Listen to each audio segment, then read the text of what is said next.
La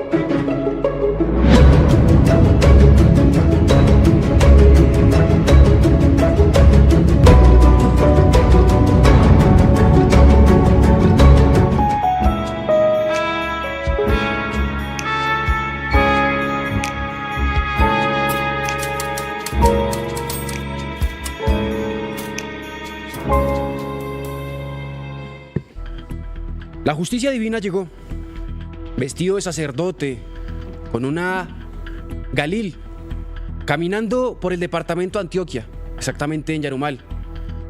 Un grupo de limpieza social salió, al igual que el nombre de Uribe Vélez.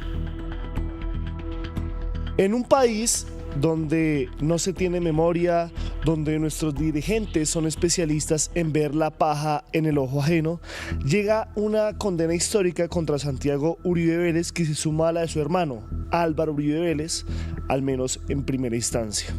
¿Por qué digo lo de la paja ajeno? Porque cuando las decisiones los favorecen, la justicia está perfecta, la justicia en Colombia sí está, eso mejor dicho, Colombia es totalmente una democracia y tiene sus ramas debidamente individualizadas. Pero cuando las decisiones son contrarias, atacan y atacan y atacan el sistema jurídico colombiano, que por supuesto tiene muchas críticas, y ese es el caso de nuestros dirigentes.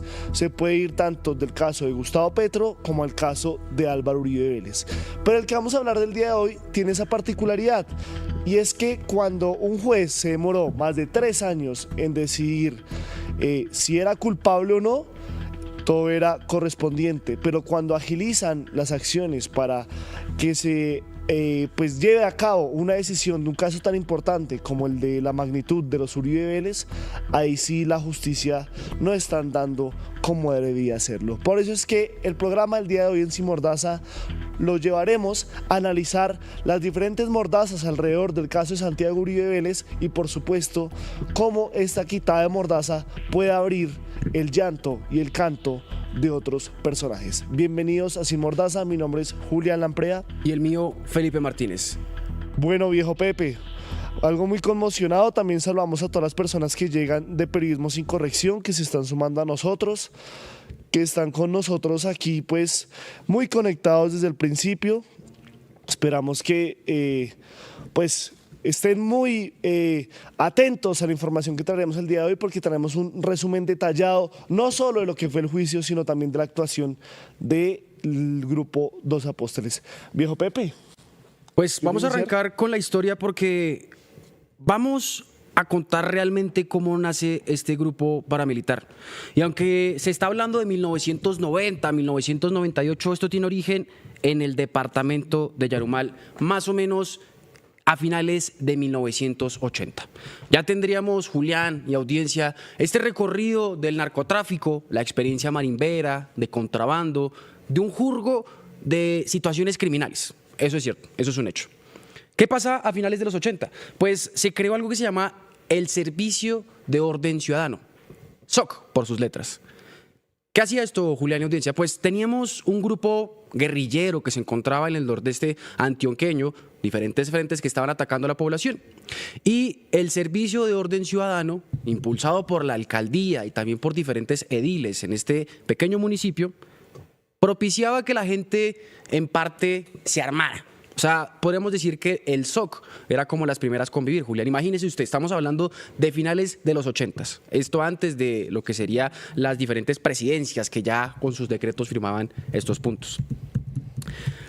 En el departamento de Antioquia, bien sabido con la guerrilla, los alcaldes impulsaron esta situación y llegó un grupo de comerciantes de Yarumal. Una asociación que después se terminó llamando Ascoya. Es un nombre bastante curioso, Julián, si le digo, la verdad. Ascoya. Ahí en estos grupos se encontraban comerciantes y ganaderos, vuelvo y repito, azotados por la guerrilla, por el tema de las extorsiones, por el tema del robo de ganado, por todo lo que estaba pasando allá en el nordeste antioqueño con estos grupos guerrilleros. Cuando ya se tenía Ascoya y cuando un alcalde hacía parte de este grupo, porque también lo dirigía Ascoya, la Asociación de Campesinos de Yarumal, se da cuenta de que no puede frenar a la guerrilla, Julián. Ni con el SOC, ni con Ascoyá, ni con la fuerza pública, ni de ninguna otra forma pueden acabar con la guerrilla. Y eso despierta el malestar en la gente, porque imagínese usted, Julián, o sea, se pone un grupo de comerciantes, se pone un grupo de personas ahí para supuestamente luchar en contra de la guerrilla y no pasa nada, pues los comerciantes se emberracaron. Es evidente, eso es cierto. ¿O usted qué cree que pasaría en esa situación? O sea, se crea un grupo de seguridad y eso no funciona. ¿Usted cree que eso emberraca a la gente?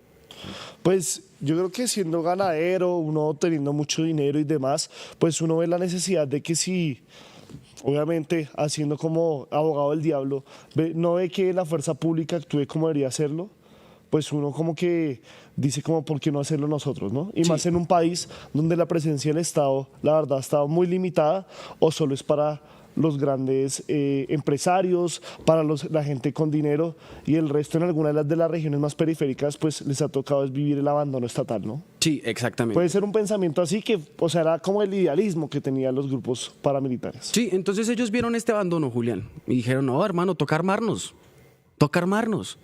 Y lo que en un principio se llamó el bloque norte lechero, después eso pasó a llamarse los 12 apóstoles. Pero se llamaron así. En 1992 publicaron un informe, decían eso, bloque norte lechero, vamos a atacar y acabar a las guerrillas. Se van a venir nuevos enfrentamientos, van a aparecer nuevos muertos, mejor dicho, le avisaron a la población por medio de un comunicado, de un panfleto que se venía el bloque norte lechero. Y después de este comunicado, Julián, hay algo muy curioso y es que empezaron a llegar muchos asesinatos. Muchísimos. Y Gustavo Petro, siendo senador de la República en el 2007, en su debate de paramilitarismo, dijo, hay un man que le llaman el Capitán Represa. ¿Por qué usted cree que le llaman Capitán Represa, Julián? No tengo ni idea. ¿Qué hay en una represa? Agua. Sí. Debajo del agua, ¿qué se encontraban? Muertos. El Capitán Represa, según Gustavo Petro y también según un documento que tenemos de la Fiscalía, que habla de la creación del bloque norte lechero y después de los 12 apóstoles, hablan que este man, capitán, oficial, uniformado, mataba a personas y las metía dentro de una represa, Julián. Y ahí nace lo que sería entonces este tema de la limpieza social. Más o menos entre el 93, una personera municipal empezó a señalar que ya se venían muchas muertes, muchísimas muertes con los grupos guerrilleros, con este grupo naciente, no podríamos decirlo paramilitar en un principio, sino de limpieza social, porque esa era como la ideología que se tenía, acabar con el habitante calle, acabar con el auxiliador de la guerrilla, acabar con todas estas personas que en parte eran, entre comillas, los indeseables. Entonces en el 93 ella dijo, no, es que vea, la Asociación de Campesinos de Yarumal, la Asociación de Comerciantes, Ascoya, son los que promueven este punto. ¿Quién estaba ahí? El exalcalde en ese momento. O sea, podemos decir entonces que según la personera municipal de 1993 de Yarumal, ya la parte política estaba metida en la limpieza social con estos comerciantes. Ella habló de un padre que se llama el padre Gonzalo Palacio. Trascendental en esta historia. ¿Por qué es importante este personaje? Por el hecho de que es gracias a él que se le da el nombre de los 12 apóstoles. Porque en un principio era el bloque norte lechero. En zona de Yarumal era muy importante el tema de la leche, se exportaba muchísima leche a todo el departamento de Antioquia, pero es gracias al apóstol, por decirlo así, el cura Gonzalo Palacio. Y el tercer canal, Sin Mordaza, como siempre, trae información exclusiva, porque mucha gente ha visto la foto de este padre, de este cura. Básicamente la foto se la describo así, Julián. Es un man con unas gafas negras, estilo gafas de aviación, con un fondito azul y una vestimenta de negro. Hasta ahí se conocía. No, pues usted tiene una grabación del cura, Para allá ¿no? voy. Entonces su merced la puede ir colocando ahí para que hagamos la introducción y la gente empiece a conocer no solo cómo hablaba el padre Gonzalo, porque a mí me parece tétrico, sino también cómo era físicamente. Vamos a darle cara a la persona que le da el nombre a los 12 apóstoles. Esto es una imagen exclusiva. Ningún otro medio de comunicación la tiene, solo el tercer canal. Buscamos a la persona que grabó esto en 1992, en Semana Santa, y nos pasó la información. Y aquí, ustedes, en vivo y en directo, casi en Mordaza, van a ver por primera vez al cura Gonzalo Palacio de Yarumal, Antioquia, quien supuestamente también hacía parte del grupo paramilitar. Ya les voy a contar más de él, pero escuchen la voz tétrica de este personaje. De Maní, y empezó empezó a temblar, empezó a sentir pavor y miedo por el que veía llegada la hora de entregarse al Padre, miedo por el que llegaba el momento en el cual él iba a realizar la obra que el Padre le había encomendado. Tétrico. Tenemos más declaraciones de este personaje, vuelvo y repito, en Semana Santa 1992, hablando con la gente. Aquí en los pueblos pues es evidente que todo el mundo sale como fiesta. Usted, Julián, al escuchar esta voz, ¿cree que las misas eran buenas, eran malas, daban miedo, atraían a la gente para que fuera Dios? ¿Cómo lo siente usted? No, pues es que a mí, yo he estado en muchas misas, yo soy un católico desertor por obligación. Y pues hay misas de todos, ¿no? Hay los que a uno lo arrullan, lo interesan, depende también el padre. Pero la verdad es que cuando yo escuché esta grabación, me recordó mucho a esa secta que era que estaba creo que en una isla en Centroamérica, que hicieron el mayor suicidio colectivo en la historia de la humanidad, y hablaba igualito este señor.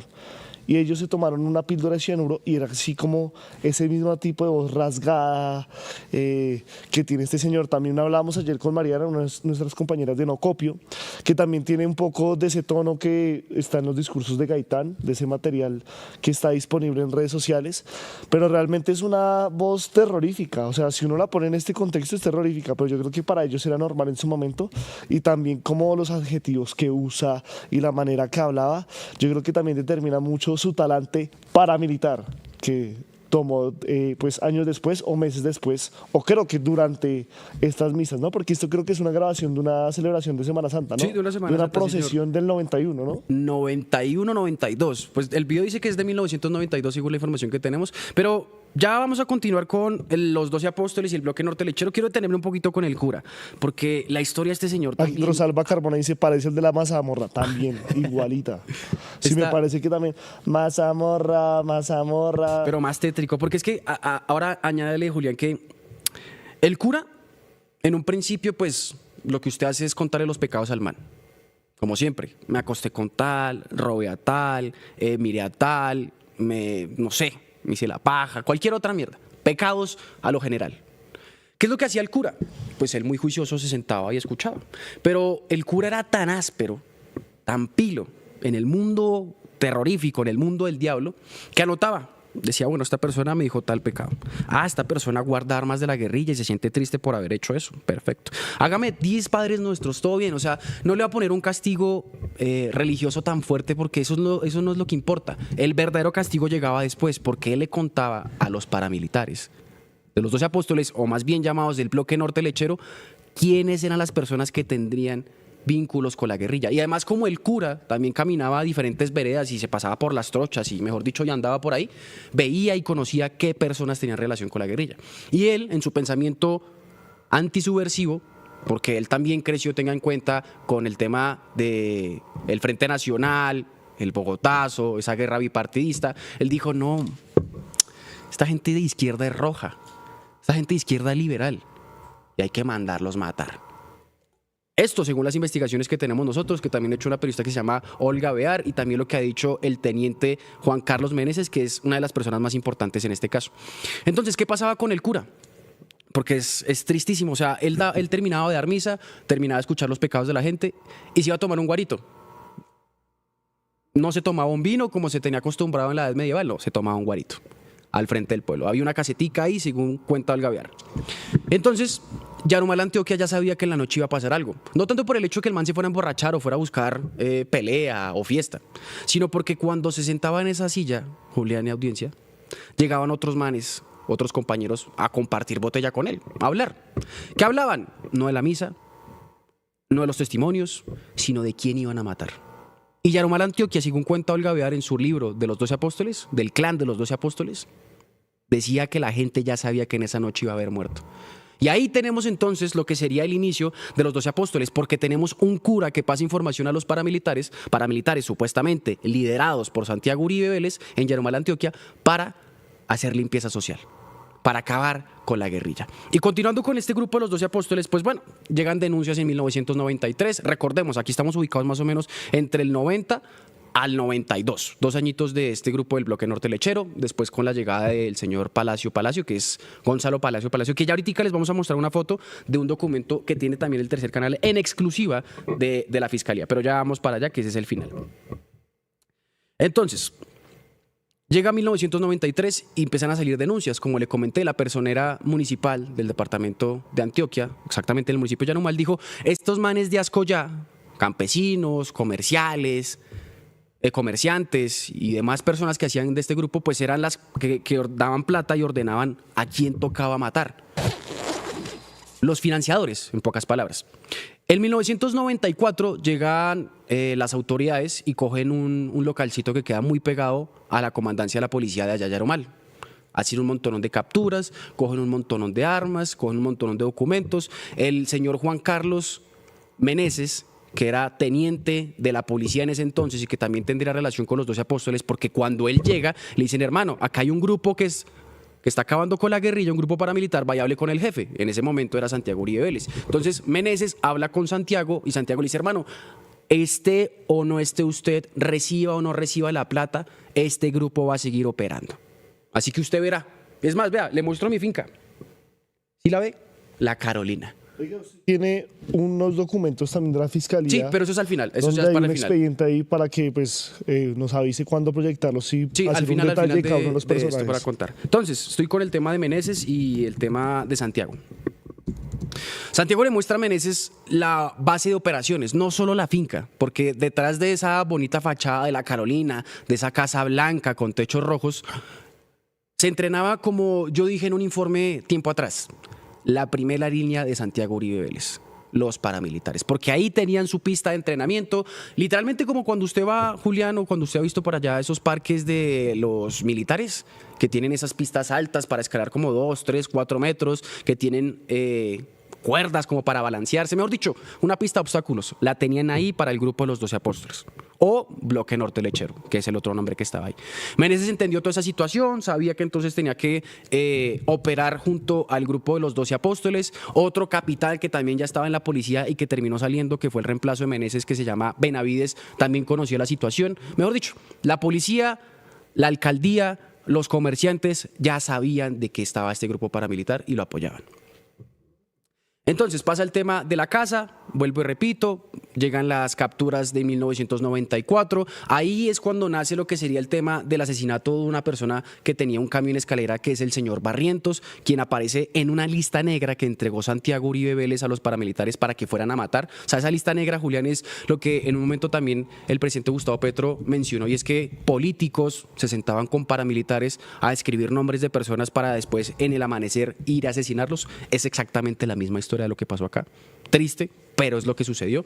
Meneses comentó que Barrientos, que es la persona muerta, estaba dentro de esta lista. Habían 20 a 25 nombres, Julián, con letras supuestamente de Santiago Uribe Vélez, hoy condenado por paramilitarismo. O sea, una cosa tensa, tétrica, la verdad.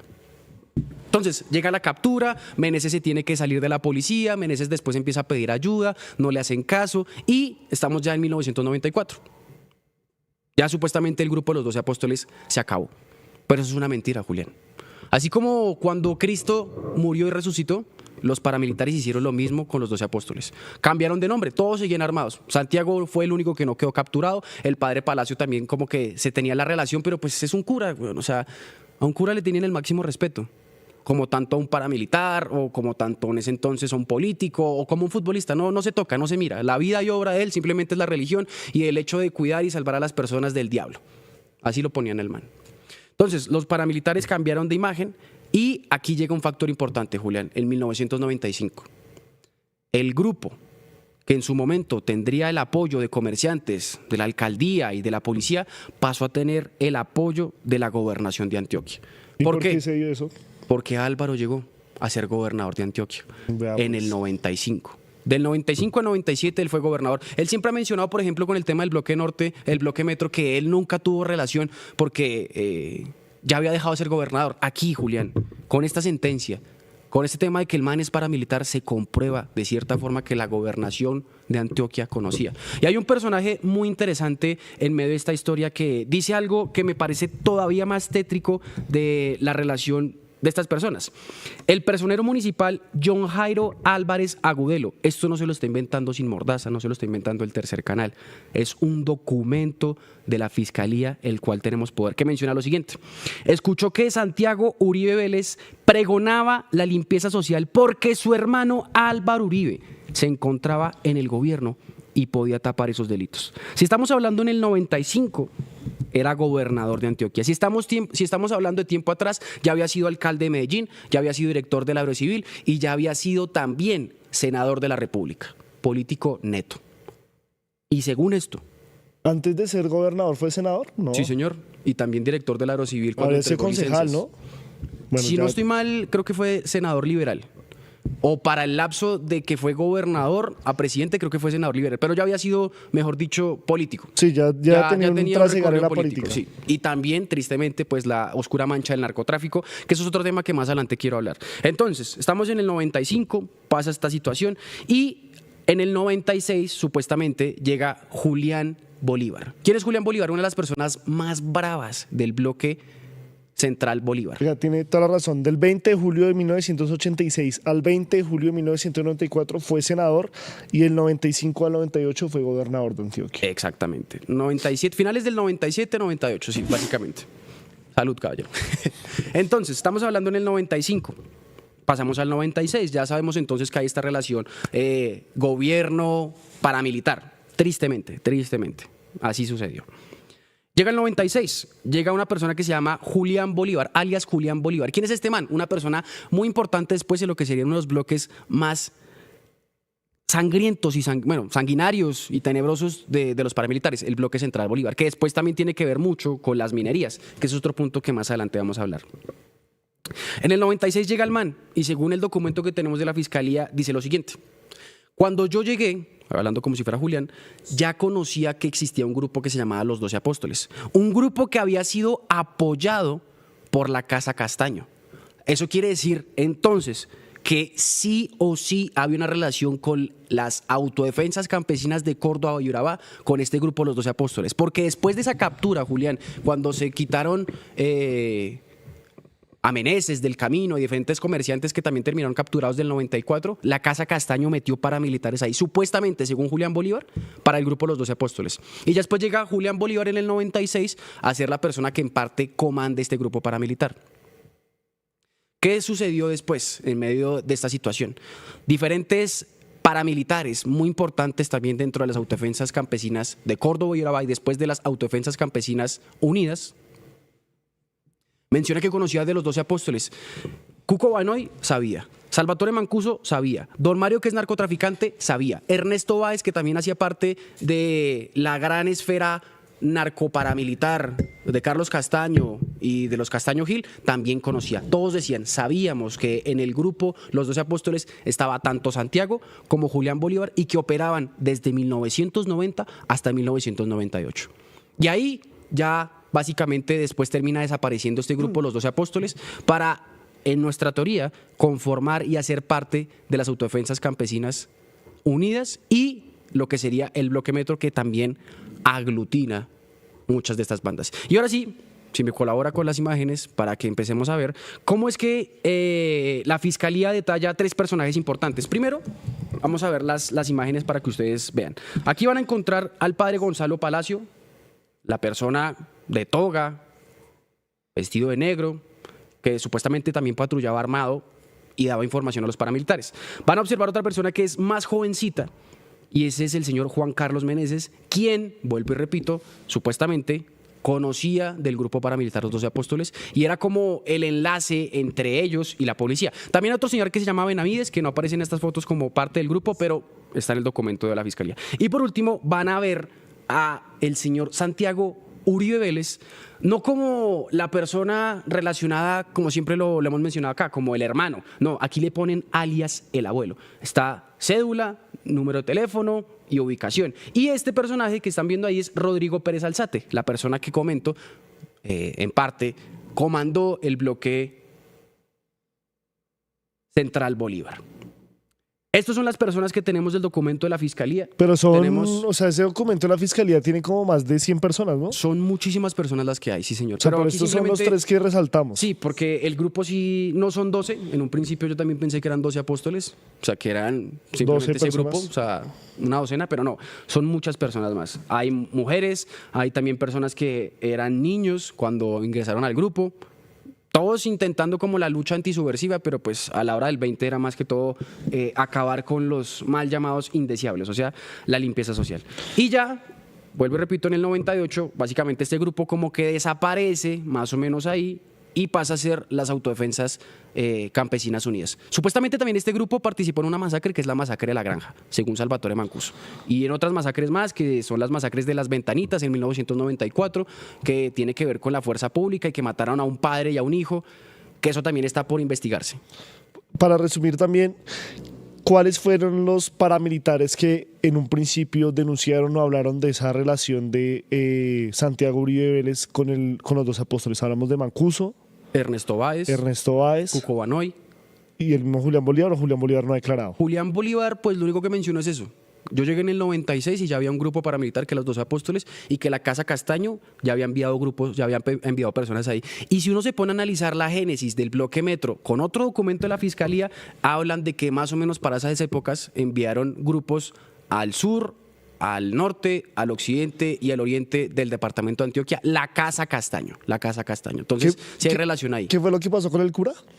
¿En qué aspecto? O sea, el cura no está vivo. No, ya se murió, sí, señor. ¿Pero murió de causas naturales o, Causas o le dieron naturales. de baja? Causas naturales. Causas Murió hace, si no estoy mal, debe ser menos de 10 años. Murió hace poquito y también Álvaro Uribe puso un trino ahí, la muerte del señor Gonzalo Palacio, la lamentamos. Paramilitar. Y después coge esto. Usted decía algo muy importante hoy en Periodismo Sin Corrección, y es el tema de que ya oficialmente podremos decirle paramilitar al señor Santiago Uribe Vélez. Ya no es un invento. Si algunos quieren coger a Iván Cepeda y decirle que es el candidato de las FARC, no está la condena, no está el archivo, pero al señor Santiago Uribe Vélez, a su hermano todavía no, pero a él sí podemos decirle por el momento. O bueno, a Álvaro Uribe Vélez todavía no, porque puede que en ningún momento le podamos llamar así, ¿no? Pero a Santiago Uribe Vélez Sí, ya se le ya puede decir en este paraco. momento en firme es un paramilitar. Sí. Y eso pues nos lleva a cómo se llevó este proceso, que es la gran mordaza que tenemos acá. Porque si bien hay un testigo estrella, como es el señor Meneses, bueno, un testigo estrella no, un caso estrella, porque el testigo estrella, ¿cómo es que se llama este policía que ha declarado? Ah, no, sí, Meneses.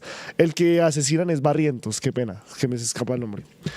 Entonces, pues esa fue la primera mordaza, pero yo considero que la mordaza primordial que se le ha dado a este caso es en la parte judicial. Es cuando se inicia todo lo que tiene que ver con la justicia, la administración de justicia hacia los señalamientos contra Santiago Uribe Vélez. No sé usted si crea que hay una mordaza también adicional en toda la historia que nos contó del tema de los 12 apóstoles. Sí, ya la podemos detallar qué es lo que le pasó a Juan Carlos Meneses, que también hubo amenazas, le tocó irse a Argentina también a exiliarse un poco. Pero sigue siendo dentro del proceso. Yo hablo dentro del actuar de los 12 apóstoles. Hay un man que se llama Varela, que fue asesinado dentro de la hacienda La Carolina, que más que mordaza es como también comprobar que dentro de esa hacienda, además de entrenar paramilitares, hubo asesinatos. Y eso lo denunció en un principio Gustavo Petro, siendo senador, pero gracias a las declaraciones del cura Gonzalo Palacio. O sea, esa puede llegar a ser otra mordaza. Pero más que todo, no es tanto el silenciar un aspecto, porque ese señor supuestamente fue a extorsionar a los dueños de La Carolina, en ese entonces Santiago Uribe Vélez. Bueno, aquí yo creo que esta historia de los paramilitares pues tiene muchos capítulos que son potenciales series en Netflix. Aquí lo hemos hablado, Colombia es Hollywood. Aquí incluso lo hemos detallado con el mismo Alfredo Serrano. Y los 12 apóstoles yo creo que es una de las representaciones máximas. No solo porque pues tiene como uno de sus personajes principales a el hermano de uno de los expresidentes más poderosos que tiene Colombia, sino también el tema de que son 12 apóstoles, de que haya un cura, de que esté todo este tema alrededor de el catolicismo, de cómo se veían y por supuesto su actuar en el frente lechero. Pero vamos a empezar con esta mordaza que tiene que ver con el proceso penal. Como lo ha dicho mi compañero Felipe Martínez, este juicio abarca casi 3 décadas centrándose en la creación y dirección del grupo paramilitar Los 12 Apóstoles. Aquí hay que hacer una diferenciación, ¿no? A Álvaro Uribe lo procesan y su juicio es por un fraude procesal Y soborno a testigos. y soborno a testigos. No por directamente haber conformado el bloque Metro o por su participación como gobernador de Antioquia, no, nada de eso. A su hermano, el proceso sí es netamente por un homicidio en un principio, que es el del señor Barrientos, y segundo, por su participación y su papel determinador en la conformación y en el desarrollo del grupo de los 12 apóstoles, ¿no? Liderazgo, suena más bonito. Liderazgo, bueno, si a usted le parece bonito llamarlo No, pues, o así. sea, que en vez de que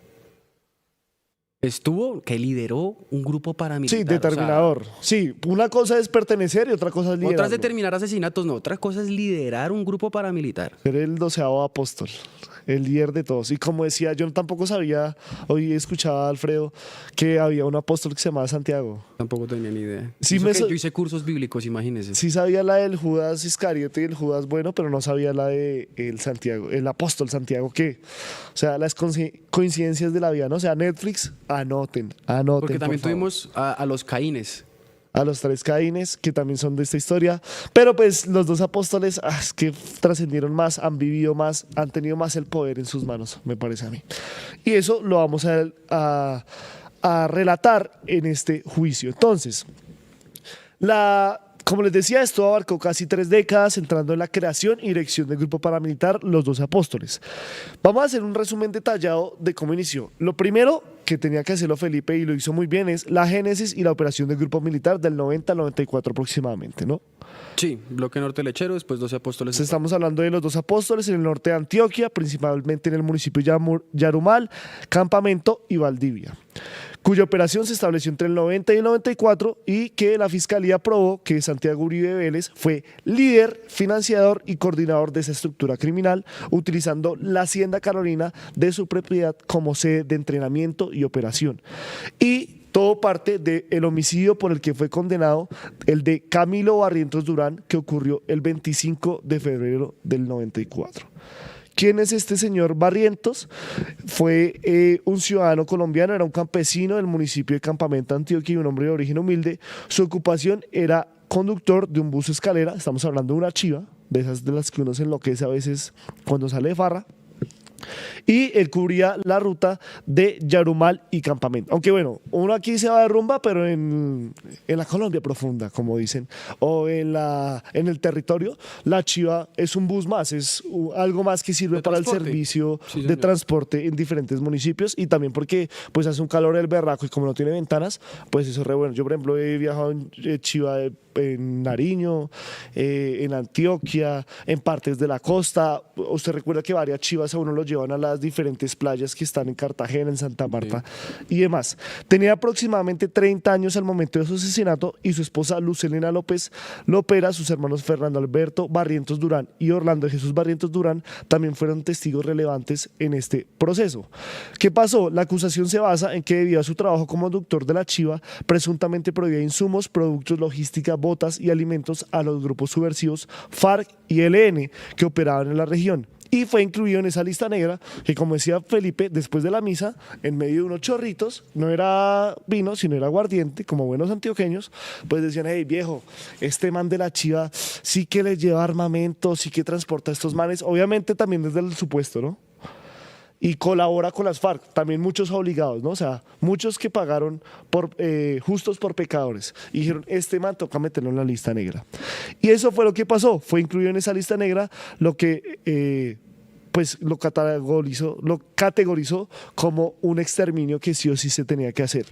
Y fue asesinado el 24 de febrero de 1994. ¿Cómo fue? Fue atacado en la vía Yarumal Campamento con 2 sicarios, ejecutores materiales del grupo identificados por testigos como alias El Erizo y El Enano, que se subieron al bus a la chiva como pasajeros, y cuando se detuvo le dispararon un proyectil en la parte posterior de la cabeza. Por detrás. Su muerte fue uno de los múltiples homicidios perpetrados como parte de una política sistemática de exterminio dirigida por los grupos de los 12 apóstoles contra indeseables sociales y colaboradores de la insurgencia. O sea, dentro de tantos asesinatos que se pueden atribuir a los 12 apóstoles y a Santiago Uribe Vélez, este fue el que sí o sí se pudo comprobar en tiempo, modo y lugar. ¿Qué es lo que pasa? Que a uno le suena eso repetitivo, pero es que eso es muy importante en los términos judiciales. Si usted no puede comprobar nada en modo, tiempo y lugar, está jodido para condenar a alguien o para seguir un proceso. O sea, muchos de los casos, a pesar de tener todas las pruebas, se han caído porque la fiscalía o el ente acusador, la defensa o el que sea, no ha podido determinar esos 3 puntos que son característicos de un proceso. Entonces, ¿qué pasó? Después del asesinato de Camilo Barrientos, el 25 de febrero de 1994, iniciaron las investigaciones, detenciones y acusaciones formal, pero no en el 94, ya nos tenemos que trasladar al año 2009. La investigación se reactivó porque estaban totalmente campantes, ya había habido todo el tema de justicia y paz, Álvaro Uribe ya estaba por terminar su mandato como presidente de la República, porque recordemos que fue del 2002 al 2010, y la investigación se reactivó cuando el excomandante de la policía, Juan Carlos Meneses Quintero, denunció la participación de Santiago Uribe Vélez en ese asesinato en 2010. ¿Cómo fue esto? La Fiscalía vinculó mediante una indagatoria el 17 de octubre de 2013 con la resolución de apertura de investigación penal y orden de vincular a Santiago Uribe Vélez el 23 de septiembre de 2013 por los delitos de concierto para delinquir y homicidio agravado. Esta decisión fue pues puesta ya en firme, confirmada el 5 de febrero de 2014. Estamos hablando que la declaración de Meneses fue en 2009 y hasta 2014 fue que netamente lo pusieron en firme la investigación contra Santiago Uribe. Oiga, pero qué raro, o sea, en el 2013 también le habían compulsado copias a Uribe por el tema de financiar a los paramilitares, no sucedió nada y un año después ponen a su hermano con este tema y tampoco sucedió nada. Además que recordemos que Santiago Uribe Vélez no es aforado, ¿no? Entonces, ¿quién es el juez natural de Santiago Uribe Vélez? La fisca. La Fiscalía. ¿Y cómo está la Fiscalía en Colombia? Muy bien. Totalmente politizada. O sea, estamos hablando que aquí hemos hecho una crítica, o yo en lo personal he hecho una crítica, y desde el momento que el que terna al fiscal general de la Nación es el presidente de la República, me parece que hay un vicio. Porque pues uno puede juzgar o uno puede ternar a alguien que netamente sea su amigo de universidad, como el caso de Francisco Barbosa y Iván Duque, o sea un dirigente, no un dirigente, sino un asesor económico político como Néstor Humberto Martínez, Del grupo que tiene intereses Odebrecht. del grupo Aval, que tiene intereses de Uribe, de Santos, de todo el mundo, y que por supuesto era un amigo, un enemigo muy, pero muy parado contra el proceso de paz que hizo el mismo presidente que lo ternó. Hablamos del señor Juan Manuel Santos. Pero continuamos. Entonces, la Fiscalía lo vinculó, lo que les digo formalmente, en 2014, y la decisión de 2016 y la primer captura fue pues algo muy grave y que empezó a sonar sobre cómo iba a hacer el desenlace de esta historia con Santiago Uribe. En 2016, la Fiscalía Décima Delegada ante la Corte Suprema de Justicia resolvió la situación jurídica de Santiago Uribe Vélez en una resolución interlocutoria el 29 de febrero de 2016. Una decisión que ordenó la compulsa de copias para investigar los crímenes del grupo. En este marco, la Corte ordenó su captura. O sea, ¿qué traduce eso? Que por el asesinato de Barrientos, así como hoy, o bueno, ayer, le compulsaron copias al señor Diego Cadena por haberle dicho a Jaime Granados: venga viejito, aquí hay 3 testigos falsos, porque ese es el modus operandi de Diego Cadena. Bueno, más que testigos falsos, aquí hay 3 testigos que quieren hablarle de Santiago Uribe Vélez y que lo pueden ayudar en su defensa. Que uno es alias Zeus, que hace poco fue dado de baja por también, o sea, él fue asesinado, ¿cierto? No capturado.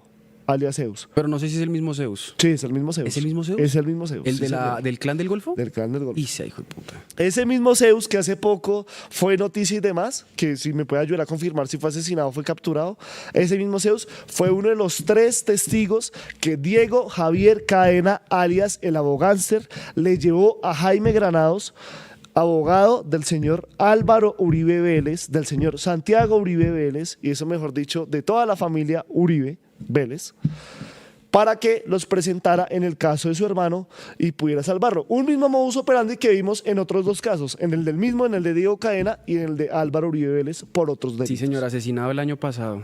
Sí, señor, alias Zeus, ¿no sabía esa? 27 de ¿Y usted septiembre. que es obsesionado con alias Zeus, con Pipe Tuluá, con todos esos No, grandes capos. lo tenía en otra imagen porque sé que hace un poquito también le había sacado un proceso por el tema del narcotráfico, pero se me escapaba que era... Entonces, ese Diego Cadena tiene contactos muy ásperos con la oficina en un parte, con lo que sería el Tuzo Sierra y con el clan del Golfo con Zeus. O sea, más que ser un abogado, es literalmente el abogánster. Sí, no, y aunque otros dicen que el verdadero abogánster es uno que se está lanzando hoy a la presidencia, ¿no? Pero esa era una discusión que tendremos en otra oportunidad. Pero sí, alias Zeus, o sea, todo está interconectado. Lo que pasa es que uno también, por tantos homónimos, por tantos alias igualitos, Sí, uno uno- cree que no es el mismo, pero vea. todo está conectado, pa.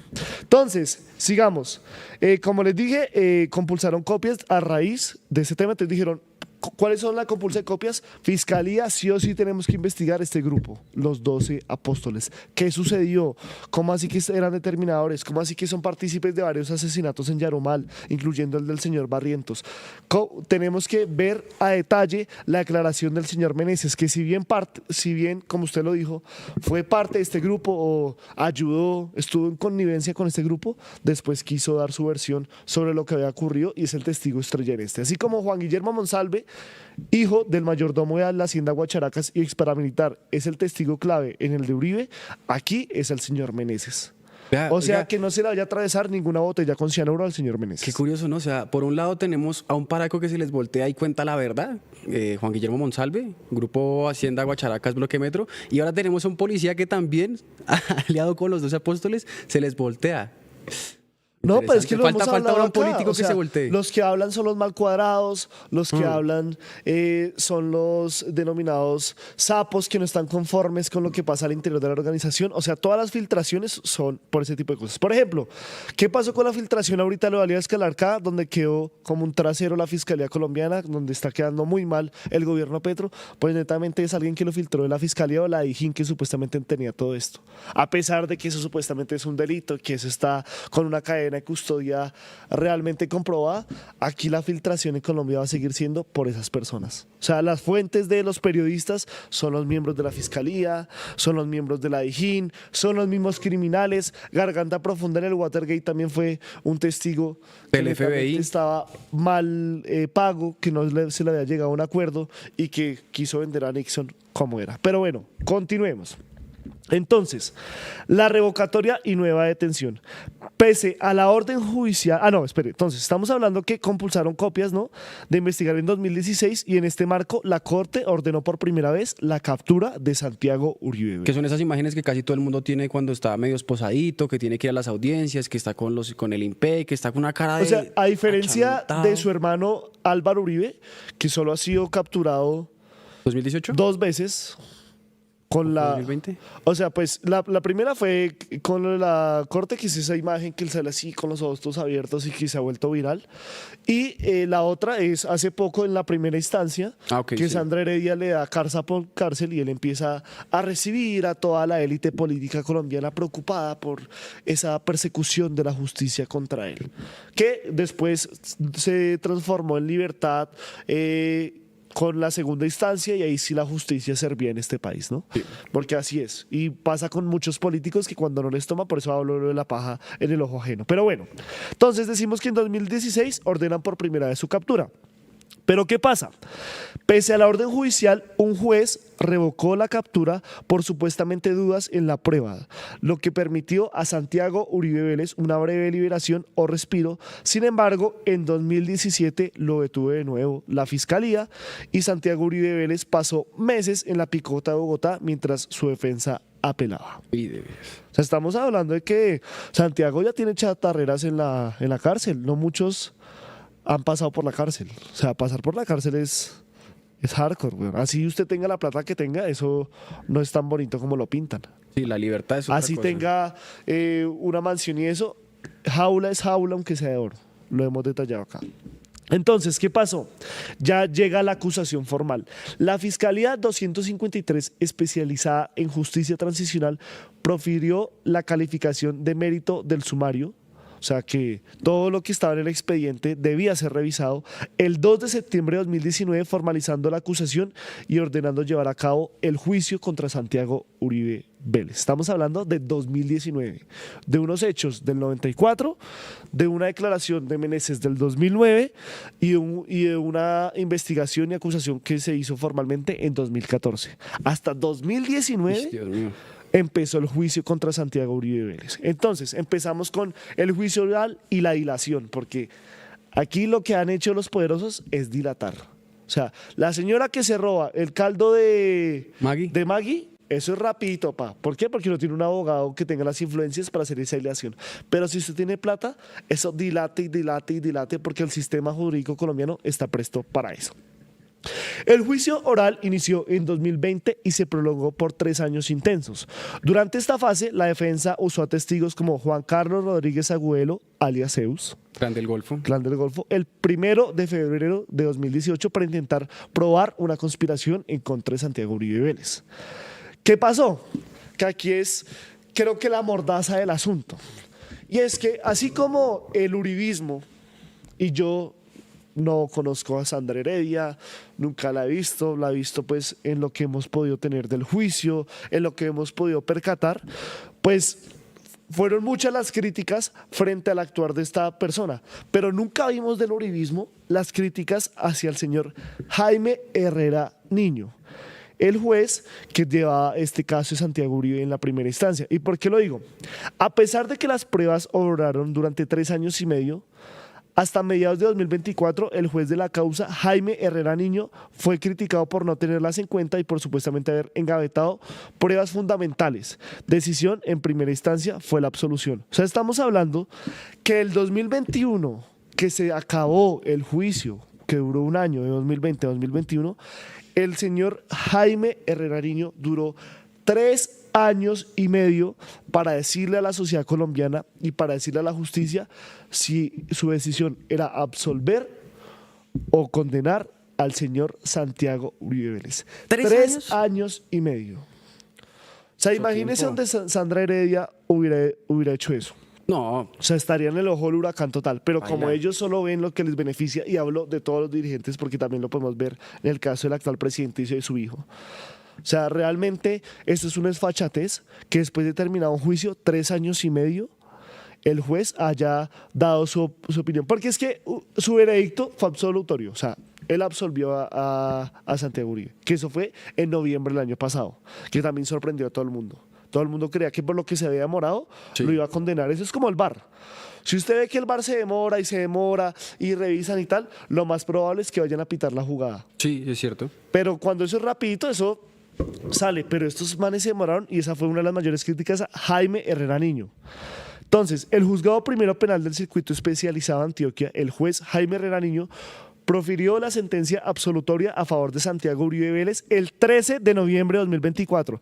Estamos también hablando de que para la segunda instancia del Tribunal Superior de Antioquia, que fue el que condena a 28 años de prisión a Santiago Uribe Vélez, se demoró prácticamente 1 año y unos días más. O sea, lo que se demoró este man 3 años y medio después del juicio, porque fueron 3 años de juicio, perdón, 1 año de juicio y 3 años y medio, casi 4 años para tomar la decisión. El Tribunal Superior de Antioquia se demoró 1 año prácticamente para tomar la decisión de si ratificaba o no la condena contra el señor Santiago Uribe Vélez. Eso fue rapidito. Pues sí, entre comillas rapidito. Pues del 94 al 2024 y que lo resuelvan 1 año, sí, es rapidito. Entonces, fue el 13 de noviembre de 2024 y los argumentos es que por duda razonable, alegando que la Fiscalía cometió errores procesales al variar el verbo rector del delito, excluyó la grabación clave de Meneses Benavides, esa grabación donde es en una reunión donde hablan de ese delito que se iba a cometer y que fue fundamental para condenarlo por el asesinato de Benavides y que había grabado Meneses. De Barrientos, perdón, y que había grabado Meneses. Y hay un pequeño contexto rápido. Meneses es el teniente que comentamos de la lista negra que dio la información y Benavides es el antecesor en la policía que también conocía de los 12 apóstoles. Continúa. Pero no lo confundí con Barrientos, con el que asesinaron de la Chiva, Sí, sí, sí. señor. Y concluyó, entonces, el juez absolvió por duda razonable, alegando que la fiscalía cometió errores procesales al variar el verbo rector del delito y excluyendo la grabación clave de Meneses Benavides. Excluyendo no. Él excluyó esa prueba. grabación para dar su dictamen. Y concluyó que el homicidio de Camilo Barrientos fue una venganza personal entre policías.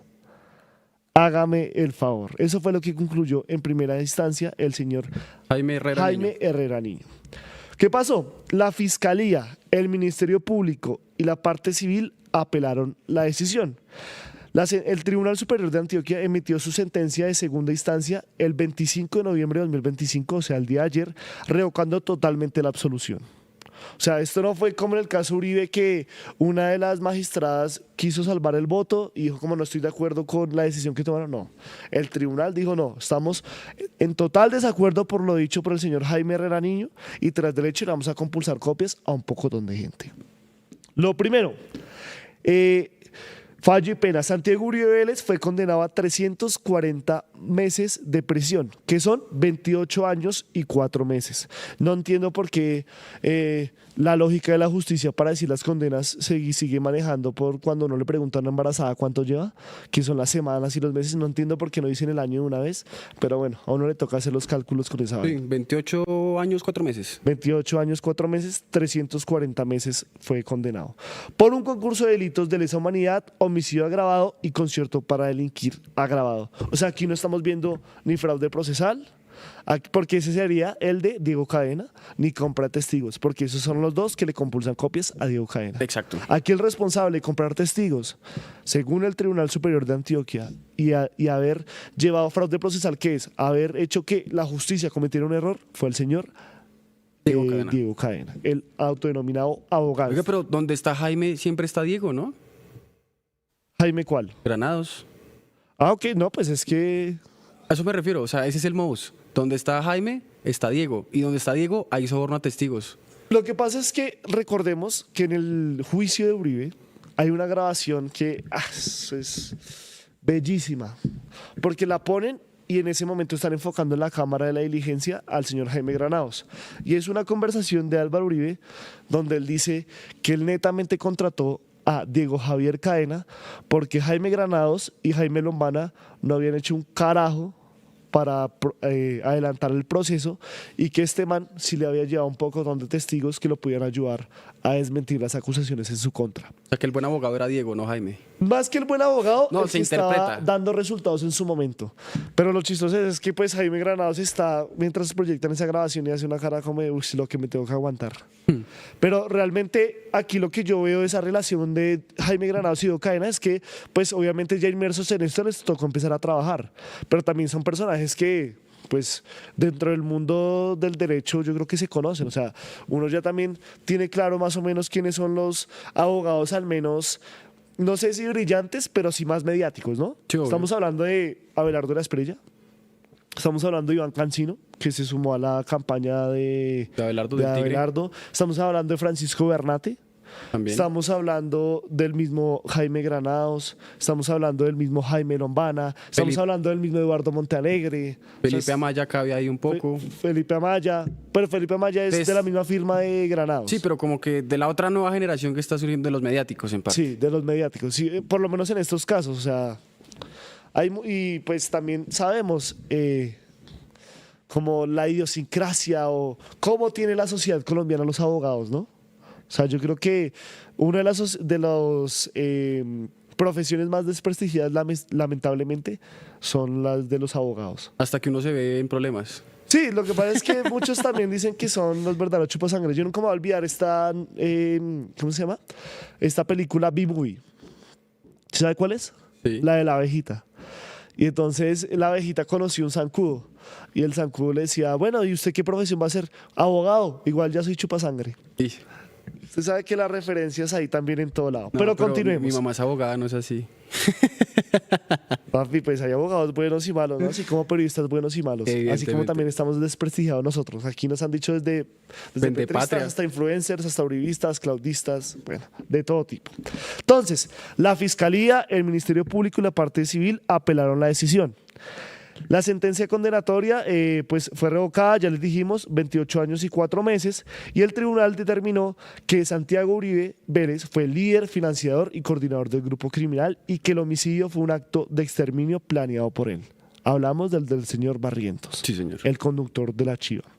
Consecuencias inmediatas. Se ordenó investigar al abogado Diego Javier Cadena Ramírez por posibles delitos contra la Administración de Justicia y se ordenó iniciar un proceso de extinción de dominio sobre la hacienda La Carolina.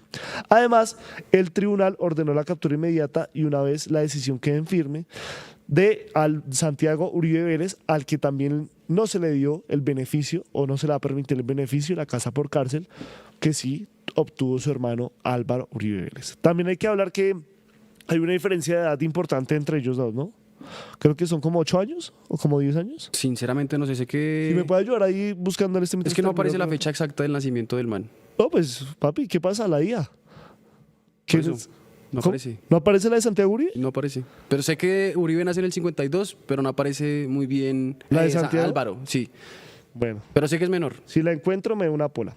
La defensa de Santiago Uribe Vélez anunció que interpondría el recurso extraordinario de casación ante la Corte Suprema de Justicia. Y pues, lo último que tenemos es las reacciones de todo tipo que se ha tenido alrededor de este caso. La primera, la del expresidente Álvaro Uribe Vélez, que siempre acude a Dios, dice Dios nos proteja, como en su caso, como en un momento lo hizo a través de la espiritualidad con el Papa Francisco ya fallecido durante su proceso, ahora lo hace con su hermano Santiago Uribe Vélez y este es el caso donde estamos. O sea, una mordaza que no solo inició con ahogar los vínculos y el papel determinador, financiador y el liderazgo que tenía el señor Santiago Uribe Vélez en el grupo de los 12 apóstoles, sino también en todo el proceso judicial que se llevaba en su contra, que fue desde un juez de Medellín que demoró casi 4 años para dar su veredicto y hoy, casi un año después, cuando el Tribunal Superior de Antioquia le dice a Santiago Uribe Vélez, usted es un paramilitar y está condenado a 28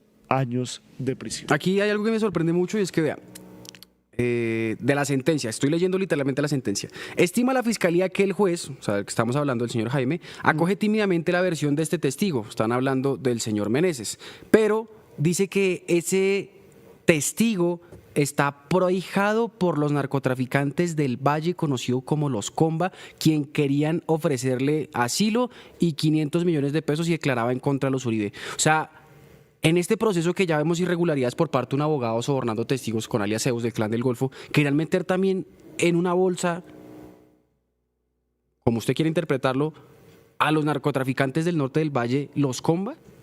Y aquí les voy a dar los nombres de las personas que están hablando, porque yo leí eso y yo quedé como, Dios santo, o sea, qué locura la que se mete esta gente. O sea si hablan tanto de la cocaína y del perico y del tusi, ¿qué respiran ellos? Porque vea, pille, son jefes de la banda criminal Los Rastrojos, del cartel del norte del Valle, tras la muerte de alias Jabón, que igual eso es una historia también tremenda de puro cine. Y aquí son los Calle Serna, Javier Antonio y Luis Enrique, quienes supuestamente habrían, según el juez Jaime, intentando torcer al teniente Meneses. Historias de locos. Pero pues, no sé, ¿usted cree que también en un principio los narcotraficantes pagarían para hablar en contra de Uribe? ¿Usted cree que un narco se metiera en contra de Uribe? Pues es que aquí lo hemos hablado y es que todo el mundo tiene sus intereses. Sí. Por ejemplo, ¿cuál era el interés de Juan Guillermo Monsalve hablando sin mordaza de hablar en contra de Álvaro Uribe Vélez o dar esa declaración de Iván Cepeda? Pues en parte reducir su pena, buscar beneficios. Buscar entrar en una jurisdicción especial. ¿Sí? Que se lo haya prometido Iván Cepeda, bueno, eso no se ha determinado, no se sabe. O Piedad. Se supone que no Piedad. Pero el que sí se lo ofreció fue Diego Cadena. Literal, que le dijo, yo lo puedo llevar a la JEP, fue Diego Cadena. Y por eso en principio él se retracta de lo dicho ante Iván Cepeda, pero todos son por intereses. O sea, ¿cuál es el de Pablo Hernán Sierra también? Pues entrar en una jurisdicción especial que le pueda reducir su pena. De los narcotraficantes es lo mismo, loco. Lo que pasa es que... No, pero es que pille, o sea, el orden es, el juez supuestamente dijo que Meneses recibía asilo o iba a recibir asilo y plata de los narcos. O sea, ¿cuál sería el interés del juez Jaime, que ya con esta segunda sentencia se comprueba que en parte miente o está prevaricando, de meter a los narcos? ¿Cuál será el interés de él, de meter a los narcos del norte del Valle? Esa es mi pregunta, eso es a lo que quiero llegar, porque No, la pues, sentencia o sea, lo es que, dice. a ver, por eso le digo, el interés del man, ¿cuál era? En ese orden de ideas, aunque pues tenemos que partir sobre supuestamente que él hizo una lectura y dio todo el tema, porque también aquí hay que decirlo que nosotros no somos jueces. O sea, el man quería absolver a Uribe, y pues la única justificación que tuvo fue esa. Que usted me está preguntando si el interés que podrían tener los narcos en eso, pues ese es el que toca averiguar. Pero el que tenía Jaime de meter a los narcos era salvar a Uribe, absolver a Santiago Uribe, perdón. Sí, pero pues ahí hay dos intereses y uno lo puede ver. Y embalar a los Comba y absolver a Uribe. Pero ¿por qué embalar a los Comba? ¿Qué vínculo tendrán estos narcotraficantes con esta familia para que los quieran meter en este proceso? Porque es interés por dos lados. O sea, es un camino que se bifurca ahí. Libero a mi hermano y meto a estos manes y los embalo. ¿Por qué embalarlos a ellos? Pero, esa es la pregunta que yo tengo. pero ¿Por es que qué yo creo embalarlos? que si su interés principal es absolver a Santiago Uribe, pues los medios sobran, ¿no? O sea, si se le prestó tal narcotraficante, si hay Pues una que estamos declaración hablando de contra la familia narcotraficante, Uribe. pase el que pase. Es lo mismo que, por ejemplo, una declaración que esperemos de Salvatore Mancuso. Salvatore Mancuso en este momento, ¿por qué no habla de Uribe? Porque no le interesa. O sea, no es de sus intereses. Su interés en este momento es seguir como gestor de paz y colaborar con un acuerdo de paz con los defensores. ¿Cómo es? Los Gestores de paz. No, los que están en la Sierra Nevada de Santa Marta. Los conquistadores de la sierra. Sí. Con los paramilitares que quedan por ahí resueltos, ¿sí? O sea, piénsese los intereses, realmente no por el camino, porque bueno, los combas, o sea, yo creo que el interés mayor no era joder a los combas, sino sacar a Uribe, a Santiago Uribe. Es que usted puede en ese orden de ideas puede haber mencionado a cualquier otro actor. No, ¿Pero por no qué? porque usted lo tiene que justificar. O sea, usted tampoco, o sea, un juez tampoco puede decir, no, yo creo que los combas son realmente los responsables y no Santiago Uribe. No, usted tiene que justificarlo. Eso tampoco es así como así, ¿no? Tampoco es que un Pues juez lo se hemos levante visto- y diga, uy, no, lo hoy hemos va a visto en condenar la- o a absolverlo. Lo hemos Usted visto en la tiene que fiscalía, justificar. Julián. Lo hemos visto en la fiscalía con los montajes. No, obvio. Sin pero, justificación alguna, ponen un nombre, cambian una fecha, mandan un correo, hacen una firma y pa' pintura. pero es que usted está... ¿Por qué con los Comba? Pero, por qué? ejemplo, usted en eso está dispuesto a que el Tribunal Superior de Antioquia, Bogotá, el que corresponda, después le diga lo que le pasó a Sandra Heredia, lo que le pasó a este Herrera Niño, que le digan, no, venga, lo que usted justifica aquí está mal, esto es un adjetivo, esto no es posible, esto está erróneo, porque todo está sujeto a revisión de la siguiente institución jerárquica en el orden de la justicia. Pero bueno, igual pues toca revisar, o sea, puede que también quisieran, o sea, yo lo veo más como que tocaba sacrificar a alguien y eran los Comba. Yo creo que era matar dos pájaros de un tiro. Embalo los Comba y libero a este man. ¿Por qué los libera? ¿Por qué los embalan? X o Y negocio, porque también lo que hemos hablado y lo que se ha podido comprobar es que casi siempre los grupos paramilitares de limpieza social eran ejércitos de los narcotraficantes. Y puede que haya algo o algún negocio, porque también yo quería hablar de una masacre que pasó, que es en Las Ventanitas, que por más que hayan sido falsos positivos como se quiera hacer ver, también eso es un corredor importante para llegar al Atlántico y en otras palabras, eso tristemente se ha convertido como en un corredor del narcotráfico. Entonces por eso simplemente menciono ese tema, quizás haya algo ahí y está literalmente en la sentencia escrito así. Por eso es que tengo esa duda. Pero pues sí, ya el tiempo lo dirá. Pues pasaron casi 30 años para el tema Santiago. Esperemos que esto tampoco pase mucho para conocer si los narcotraficantes del Valle tienen o han tenido negocios con la familia Uribe Vélez. Por lo mismo que pasó con el señor Jaime y este supuesto prevaricato. Ahora, analicemos un poco qué se deriva además de esa condena de Santiago Uribe Vélez, ¿no? Estamos hablando de que una compulsa de copias contra Diego Javier Cadena Ramírez por haber incluido y pues haber incurrido a la justicia que cometiera un error con la actuación en relación al testigo Juan Carlos Rodríguez Agüelo, alias Zeus. Ahora, queda la responsabilidad penal de los oficiales de la Policía Nacional para que se investigue la responsabilidad penal que se les asiste en todos y en cada uno de los delitos de lesa humanidad, o sea, en los asesinatos, torturas y demás, que la mayoría son asesinatos, hay que decirlo, relacionados con el grupo Los Dos Apóstoles. Esto ordena porque se determinó que los oficiales de policía que comandaron el distrito número 7 de policía de Yarumal recibieron remuneración ilícita e incurrieron en delitos por acción o por omisión de sus funciones legales. Estamos hablando de Pedro Manuel Benavides Rivera, Horacio Javier Huertas y Juan Carlos Meneses Quintero, que en este momento incluso creo que lleva un proceso en la JEP, ¿no? Está en la jurisdicción especial, sí, Por el señor. caso más 03. Falsos positivos en Antioquia, sí, señor. Macrocaso 03, falsos positivos. O sea, todo está interconectado, ¿no? Connivencia paramilitares, falsos positivos y de qué gobierno, bajo qué política de seguridad democrática, bueno, ya todos lo sabemos. Ahora, hay unos asesinatos que se van a seguir investigando. Por ejemplo, José Jesús Quintero y John Jairo Olarte Quintero, padre e hijo. Manuel Vicente Esos son los de la Varelas. masacre de las Ventanitas, del Ajá. 94.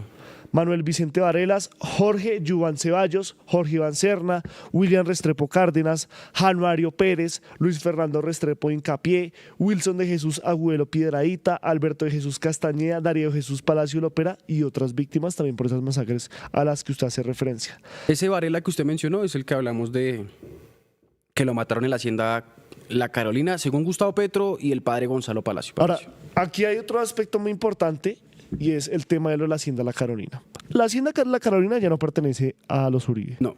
Hay que decirlo. Así como ya desde hace mucho tiempo la hacienda Guacharacas no pertenece a los Uribe Vélez. ¿Sí o no? Exacto.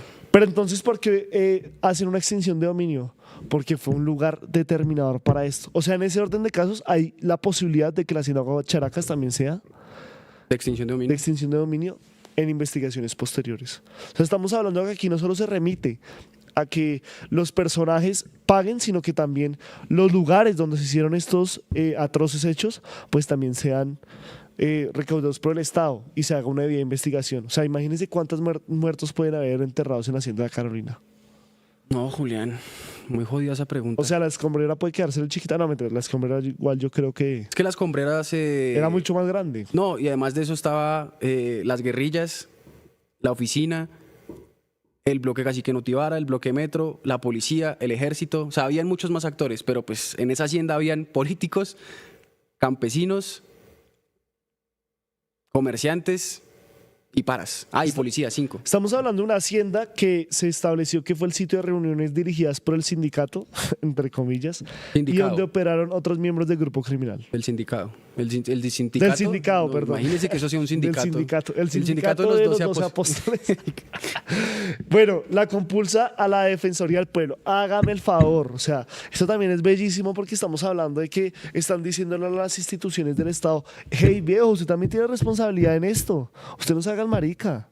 Usted también fue determinante para que no se pudiera hacer un proceso como es debido. A la Defensoría del A Pueblo. la Defensoría del Pueblo, con el fin de evaluar la presentación de demandas ante instancias internacionales de supervisión y control de derechos humanos. Esto tiene como propósito que se viabilice la presentación de una acción de revisión en contra de las decisiones judiciales previas, incluso cuando estas fueron absoluciones o preclusiones. O sea, más que una compulsa de copias, o sea, es contra la Defensoría, es que la Defensoría analice cómo se ha llevado todo el tema de las víctimas de este proceso de los 2 apóstoles. Realmente cómo se también ha llevado el apoyo a que ellas presentaran en instancias internacionales estos casos y por supuesto determinar pues si hubo una omisión por parte del Estado colombiano. O sea, estamos hablando Fiscalía, Procuraduría, Defensoría del Pueblo.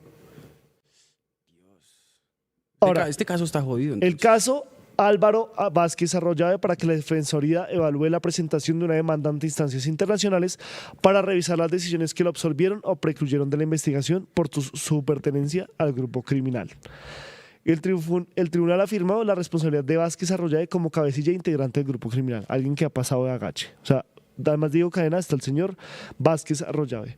Caso Carlos Enrique Serna Areiza, para que la Defensoría, en acompañamiento a las víctimas del crimen de Verdulfo Areiza Chavarría, evalúe la presentación de una demanda internacional en contra de la decisión de preclusión que lo benefició, al considerarse que su muerte pudo ser parte de las actividades del grupo criminal liderado por Santiago Uribe Vélez. O sea, este mismo fallo le dice, hey, tienen que irse a las instancias internacionales para ver si el caso, si el Estado colombiano prevaricó en el caso de Carlos Enrique Serna Areiza. Y de la Policía Nacional para que la Defensoría evalúe la presentación de demandas ante instancias internacionales en contra de las decisiones judiciales que precluyen absolvieron a los oficiales Pedro Manuel Benavides Rivera, Horacio Javier Huertas y Juan Carlos Meneses Quintero de los delitos de lesa humanidad relacionados con los 12 apóstoles. Estamos hablando de que, no sé si de pronto, también porque no era el caso de Álvaro Uribe Vélez, porque no todo el mundo está tan pendiente, la justicia pudo ir un poco más en su condena. Y aquí de pronto esto sonará parcializado. ¿Cómo así? ¿Más años? No, yo hablo en cuestión de relacionamiento. O sea, por ejemplo, en la última sentencia que tuvimos contra Álvaro Uribe Vélez, el tribunal solo decidió compulsar copias contra alias Víctor. Sí, por falso testimonio. Por falso testimonio. Y pues no habló nunca de instancias internacionales y de reevaluar, lo mismo el de Sandra Heredia, bueno, aunque no era su papel. Pero lo que yo vi es que esta me parece mucho más completa. Y la pregunta es si como no era un caso tan mediático, donde todo el tiempo veíamos una transmisión de el mismo Tercer Canal, de, por ejemplo, RTC, que le dio pues como tal el sistema de medios públicos para cubrir todo este juicio, de los mismos medios de comunicación a través de YouTube, pues se pudo llevar como un mejor proceso. No lo sabemos, pero creo que la manera en que se dio el documento, como tal la decisión del juez, del tribunal, sí deja que hay un mayor trabajo o se les pudo brindar un mayor trabajo a estos personajes. O no sé usted cómo lo ve. Es que no está en Bogotá. O puede Julián. ser muy sesgado. Es que no está en Bogotá. Y ese es el análisis que también habíamos hecho. Tribunal Superior de Bogotá, Alvarito pa' la casa, váyase a hacer política, hermano, que usted tiene que salvar la patria. Tribunal Superior de Medellín, venga, Santiago, usted es un paramilitar asesino. Y ahí está la diferencia, yo creo, también de esa investigación, Julián. Y lo que me sorprende es eso, o sea, que los propios antioqueños que conocen su historia sí la investigan, pero aquí la capital colombiana permeada por cualquier mierda que usted quiera ponerle sinónimo, adjetivo, no lo hace. Y es sorprendente. Y también esto pega mucho, por ejemplo, Julián, con la denuncia que también tuvo Meneses, el teniente, testigo estrella en este caso, de que en parte Santiago le había comentado, papi, todo bien, que mi hermano Álvaro ya tiene las vainas arregladas para que este caso no pase. Tal como sucedió en el 2017, con lo que usted acaba de hacer del relato. Entonces yo creo que es por eso, Julián, digamos también a dónde recaen los procesos en la justicia. Porque si vamos a otro proceso que también tiene que ver con el paramilitarismo y esta familia, el parqueadero Padilla. En un principio estaba en Medellín, pasó a Bogotá, ¿y qué pasó ahí? Silencio absoluto. Y volvió a Medellín y Perdido, información perdida, todo eso perdido. se murió incluso, falleció más bien, el investigador estrella de ese proceso, el que lo lideró. Gregorio La pasó Oviedo, ahora y pidiendo nada. pista a la JEP y no Y pasó ahora absolutamente otra cosa importante analizar, que tenemos que hacer un programa de esto sí o sí. Ya el bloque metro estamos hablando que la antesala de todo esto fue los 12 apóstoles. Pero bloque capital, Pacho Santos, Álvaro Uribe Vélez, si ya sabemos entonces que el hermano de Álvaro es paramilitar, lo del bloque capital de aquí, de nuestra querida ciudad Bogotá, también tiene relación con los paras por lo mismo que dijo Pachito Santos a Salvatore Mancuso, que Salvatore también conocía a los 12 apóstoles, que tendría a Santiago como líder. Todo se conecta. Así como en un principio Gonzalo Guillén dijo que todos los caminos del narcotráfico conducen a Álvaro Uribe Vélez, todos los caminos del paramilitarismo, tristemente y presuntamente hasta estos momentos, conducen a la familia Uribe. ¿Quién no es presunto? Santiago. ¿Quién sí es paraco? Santiago. ¿Quién lideró un grupo paramilitar? Santiago. ¿Quién está libre en estos momentos haciendo política y pidiéndole a Dios clemencia? Alvarito. Esperemos que el 2026, no sé si los votos o la reposición le haga sentir menos dolor de que su hermano esté tras las rejas. Esperemos que no. Y que la justicia con la casación llegue rápido para Álvaro. Es que, digamos, uno también tiene que alejarse del tema de los prejuicios, porque aquí entonces todos los del Tercer Canal odiamos a Uribe. Eso yo he visto comentarios ahí que nos dicen como, ay, obsesionados con Uribe, porque no han sacado Uribe esta semana y demás. Pero hay que ser que si nos vamos a remitir netamente a lo judicial, en Es lo este que es. momento podemos hablar de la relación directa que tenía su hermano con los paramilitares. Bueno, directa no, que era un paramilitar. Y eso pues deja también muy en la incertidumbre, pues cuánta relación podría tener Álvaro Uribe con los paramilitares si uno de ellos era directamente su hermano menor y uno de sus protegidos. No, y vayamos otro poquito más. la relación que después hubo con los paramilitares después de que se desmovilizaron, con el caso de alias Zeus y Diego Cadena en el caso de Santiago. Que es lo que a mí me sorprende todavía más. Porque vuelve otra vez a sonar esa herencia paramilitar aquí. Cambiándose el nombre al Clan del Golfo, al Estado, al Ejército Gaitanista Colombiano, como quieran llamar. Pero están otra vez ahí metidos. Y la relación también se ve en el juicio de Uribe con lo que sería la oficina de Envigado, con el señor Tuzo Sierra, con alias Rogelio. No Vea, sé, o sea, y eso nos lleva también a una solo hablando anécdota. de hechos. Eso también nos lleva a una anécdota. ¿Por qué? Porque muchas personas dirán, ¿cómo llegó el señor Alfredo Serrano al Tercer Canal? Queremos que compartan esa transmisión porque les vamos a contar aquí en detalle cómo fue esa relación. Y es que nosotros teníamos un programa con el señor Julián Martínez, con la señora Laura Vargas, con el señor Felipe Martínez, alias el Viejo Pepe, y mi persona todos los días a las 6 de la tarde, ¿sí o no? Sí, lunes a Y viernes. un día de esos, Julián Martínez nos dice, venga, el periodista y escritor Alfredo Serrano nos trae una historia para hablar de un hermano perdido de Álvaro Uribe Vélez, que era narcotraficante, que presuntamente se habría matado llevando un cargamento y que sería presuntamente la raíz de toda la fortuna de Álvaro Uribe Vélez y el comienzo de su capital político. Además, obviamente, las relaciones que tenían con el clan Ochoa, de todo directamente las relaciones que tenía el señor Alberto Uribe Sierra, padre de Álvaro Uribe Vélez, y partiendo también de una relación que tuvo extramatrimonial el padre de los Uribe Vélez, el señor Alberto Uribe Sierra, ¿sí o no? Sí. Ahí nos presentaron por primera vez el nombre del Travieso. El Travieso supuestamente era ese hermano perdido, un narcotraficante de Álvaro Uribe Vélez, que han querido amordazar, que han querido silenciar y que tuvo pues estos orígenes en el narcotráfico, incluso siendo chalán de los caballos de los Ochoa Vázquez. En medio de eso, en esa declaración que hizo aquí en el Tercer Canal y que se volvió viral y que fue la primera aparición de Alfredo Serrano aquí en el Tercer Canal, De hace como un año y medio, más o menos. como un año, ¿Más de un año? más de un año, sí. Año y medio, póngale. En esa primera llegada de Alfredo Serrano, pues se nos unió un televidente muy particular que hoy es el protagonista de esta historia, el señor Santiago Uribe Vélez. Ahora va a ver el Tercer Canal desde la prisión. ¿Y qué fue lo que sucedió? Que el señor Santiago Uribe Vélez, a todos los que estábamos en la mesa, nos envió una carta con varios puntos que si usted la puede ir buscando ahí, por favor.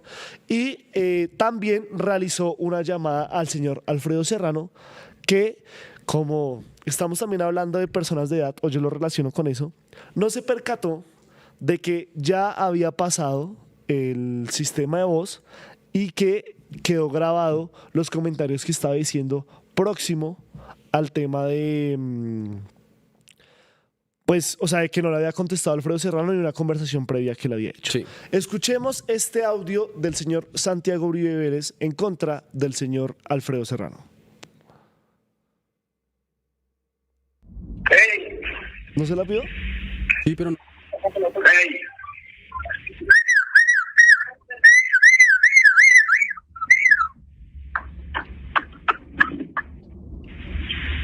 Llamo a Alfredo Serrano. Sí, usted tiene que ser sí, pero hablaremos ahí. Que no sea una amenaza de muerte, no quiero recibir nada de ustedes. ¿Ah? Se lo mato para que va a ser una amenaza de muerte. Bueno, ahí escuchamos cómo Santiago Uribe Vélez, hay también otro audio de WhatsApp que los vamos a resumir acá, donde, pues según el contexto también que nos dio el señor Alfredo Serrano, él intentó comunicarse con Alfredo Serrano, le dijo como, venga, yo quiero hablar de ese informe que usted tenía, que no sé qué, y Alfredo Serrano le dijo, yo no tengo nada que hablar con usted, si quiere hacer acciones legales, hágalas y demás, y Alfredo Serrano le dijo, pero eso sí, no me vaya a matar. Y en el buzón de voz, que es lo que le digo, o sea, Santiago Uribe como que lo llamó, se fue a buzón de voz y no se percató que pues estaba dejando un mensaje en el celular del señor Alfredo Serrano. Dice, ¿qué tal este? Contestándome como todos, o sea, no es la primera vez que le pasa. Contestándome como todos, que no lo vaya a matar, que qué le sucede, que qué pasó. Yo no lo amenazo.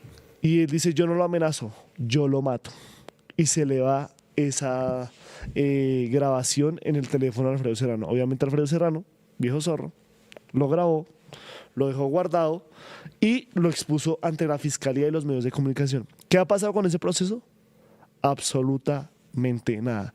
Pero muestra también qué es lo que pasa cuando uno da ciertas informaciones sobre este tipo de personajes. No, y además, imagínense ustedes, nosotros que hablamos de los Uribe Vélez, que llegue Santiago a ver el tercer canal y nos mande un mamotreto como de 12 puntos hablando de la investigación que sacó Alfredo Serrano. 12 puntos en donde explicaba, no, es que esta persona no era la mujer con la que se acostó mi papá, que es medio hermano, que es un medio... Mejor dicho, hablando miércoles, por decirlo así. Entonces, Santiago, si usted otra vez nos está viendo, tenemos documentos de la fiscalía que lo relacionan como el abuelo.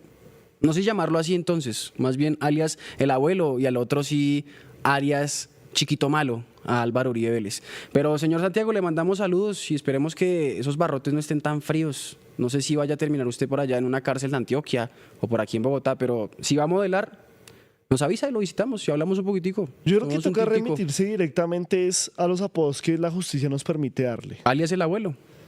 Alias el abuelo, paramilitar. No, eso no es un apodo, eso es un hecho. Sí, Santiago Uribe ya es un paramilitar. El alias Hablamos el de Álvaro abuelo. Uribe, un expresidente.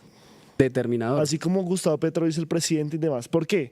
Porque, pues, un expresidente no significa que sea impoluto. O un presidente tampoco significa que sea impoluto. Y creo que tiene mayor responsabilidad en los hechos si se llega a determinar que fue cuando tenía algún poder. Tanto, sabes que Uribe, igual que Petro y que otros dirigentes, ha sido de todo, ¿no? Sí. Concejal, director de la Aeronáutica Civil, gobernador, alcalde, senador, creo que no alcanzará a ser representante de la Cámara y ahora pues líder de uno de los partidos con más influencia política en Colombia. Estamos hablando de alguien que se está postulando hoy a la lista, como puesto 25 de la lista al Senado por el Centro Democrático. O sea, tenemos... Ahora, esto afecta, para ir finalizando, la carrera para el 2026. Es un golpe del uribismo hacia el 2026. Queremos escucharlos a usted, pero primero Pues pille. dijo Pepe. Aquí pasan dos cosas y que son relativamente cercanas. La izquierda va a empezar a presumir que el hermano de Uribe es Paraco, pero la derecha, con lo que salió con alias Calarcá, va a empezar a presumir que la izquierda tiene alianzas con la guerrilla. Y entonces esta Pero pelea... eso no es nuevo. O sea, eso No, es lo que eso no, hemos pero estado... ahora son en o sea, parte- diciéndose paracos y guerrilleros, eso es lo que... Sí, pero toda ahora en la parte vida. la cuestión es diferente, ya no son rumores, son en parte investigaciones por parte de la fiscalía con computadores perdidos supuestamente en la SIJIN, que igual eso todavía está por esperar a ver qué sucede, pero van a hablar entonces son con hechos. Es que vea, Iván Mordisco dijo tal, es que alias Calarcá dijo tal. Y por el otro lado, no, es que Santiago Uribe fue paramilitar que lideró con tal y con tal y con tal. Entonces yo creo que no va a afectar tanto porque los dos se van a ir cascando en ese punto. Como siempre ha pasado, pero ahora simplemente van a utilizar a la justicia como excusa y como debería ser para tener sus argumentos. Así que no creo que vaya a afectar mucho. Los dos van a tirarse por ese lado, porque yo me puse a revisar los trinos de Paloma Valencia y de María Fernanda Cabal y toda esta gente del Centro Democrático. Calarcá, Calarcá, Calarcá, Calarcá, Calarcá, Calarcá. Se pone usted a revisar los de la parte de la izquierda que hoy gobierna, Santiago, Uribe. Santiago, Santiago, Santiago, Santiago. Y entonces los dos van a intentar opacar lo que tienen encima de investigaciones. Unos por la financiación y supuesta conformación de los paramilitares y otros por supuesta financiación y acompañamiento y supuestas alianzas con las guerrillas. Así que mi pelea yo creo que va a ser, o bueno, la pelea que imagino creo que va a ser así. Los dos con hechos así. ¿Y su merced cómo la ve? Sí, yo creo que mucho el panorama político no lo va a afectar. Como usted lo dice, unos se van a victimizar y otros van a señalar. O sea, también esto ya es una persecución en contra de los Uribe Vélez, pobrecitos, porque no importa que sea el Tribunal de Bogotá, el Tribunal de Antioquia, la Corte Interamericana de Derechos Humanos, esto es una persecución, al igual como en su momento, si se llega a comprobar algo de esos vínculos con Calarcá, lo va a hacer la izquierda, pero realmente aquí creo que los que peores quedan son los entes de justicia. O sea, la administración de justicia sigue dando, porque, o sea, La fiscalía para su mierda. la fiscalía Queda re mal parada. y la administración de justicia en sí, porque también cómo queda la gente de que a Diego Cadena lo condenan en primera instancia, a Uribe también, y en segunda instancia absuelven a Uribe, pero a Cadena no. Bueno, a Cadena todavía no sabemos. A este man lo absuelven en primera instancia y en segunda instancia sí lo condenan. O sea, uno dice, pero si son como hechos parecidos o van en la misma línea o si es la misma administración de justicia, todo es interpretativo. Sí. Y todo es como lo pueda argumentar el abogado y demás. Entonces, uno realmente, la conclusión que llega es que la justicia solo es para los de a pie. Y esto que pasa con Santiago Uribe, no sé, en 5 años puede que la Corte nos diga que nada de nada. está absuelto No. y quedamos en las mismas, ¿no? Pero pues yo creo que también otra cosa que toca evaluar es el papel de las víctimas y las personas que han investigado eso, los medios de comunicación y demás, que son los que realmente han alzado la voz. Porque los entes de justicia, sí, la verdad, muy complicado. Sí. Queremos saber, la gente dice, pues aquí saludándonos, pero coméntenos qué piensan sobre si va a tener un impacto político o no. Recuerden que a las 12 también estarán nuestras compañeras Laura Rodríguez y Mariana Guerrero analizando todas las reacciones alrededor de esto. Con Alfredo hicieron como una reflexión frente a lo que ha sucedido. Aquí hicimos como el contexto frente a que fueron los 12 apóstoles y también el proceso judicial, y en No Copio se espera pues toda la reacción de la opinión pública y el mundo, del mundo y de Colombia, de este hermoso platanal, que también hay que decirlo. Uno le preguntaba a la gente en la calle si sabe que condenaron al hermano de Álvaro Uribe y no lo tiene presente. Y si sabes de los computadores de Calarca, y no. Tampoco. Pero Masterchef, yo sí sé que sacaron ayer a alguien. No, ayer fue No tengo ni idea. la ganadora. ¿Sí? Sí, Vea, yo imagínese. también quedé loco por eso. O sea, esas son las verdaderas discusiones que están dando también. ¿Quién va a ir a la casa de los famosos y demás? Que Gina Calderón por allá Porque en este Puerto es un Rico se país sin agarró. memoria, loco, y que no le interesan esos temas. O sea, ¿para qué? Y además que todo esto también ese discurso de la polarización, ¿no? Entonces, no hablemos de esto porque polariza. Entonces, no hablemos de un carajo. No hablemos de un carajo. Pero acá en De Sin la Mordaza final del fútbol colombiano. Estamos para hablar Sin pelos mordaza. en la lengua, exactamente. Sin Y ya mordaza. para ir cerrando, Julián, pues de su final, su conclusión final, y ya mando un videito, porque es que me parece muy curioso cuando Álvaro Uribe dice que Dios nos proteja, nos bendiga frente a esta situación. Y es para acabar con el cura, pero su merced, sus conclusiones. No, mi conclusión final es que nunca se puede perder la esperanza en que haya una justicia. No sé si esta es la justicia debida. También creo que es muy fácil atacar de lado y lado y tenemos que empezarnos a quitar estos sesgos políticos. O sea, la única persona que usted debe defender es a su mamá, es a su hermano, incluso yo creo que ni siquiera ellos, porque uno puede tener traiciones o la mamá de uno puede ser una criminal, el hermano de uno puede ser un asesino y demás. Al único que usted puede defender a capa y espada y debe meter las manos al fuego es usted mismo. De resto, dude de todo el mundo. Y más en un país del Sagrado Corazón de Jesús, donde las buenas intenciones están disfrazadas de una sistematicidad para cometer crímenes y para quedarse en el poder. O sea, mientras que nosotros nos rasgamos las vestiduras entre nosotros, entre la misma indiamenta, entre el mismo pueblo, la perramenta, que incluso es de izquierda, de derecha, como quieras llamarlo, va a los cócteles, va y se relajan, se relacionan solo entre ellos y siguen totalmente campantes. Así que como la señora del caldo Maggi fue condenada express, yo espero que así express también sea todos los juicios de aquí en adelante en Colombia y que estemos revisando muy detalladamente lo que pasa a nivel político y judicial en este hermoso platanal llamado Colombia. Así que no se peleen por ellos, no valen la pena. Ellos no se van a pelear por ustedes y a todos nos toca salir todos los días a trabajar porque lamentablemente seguimos en la misma miseria de siempre. No, será conclusión total. Total.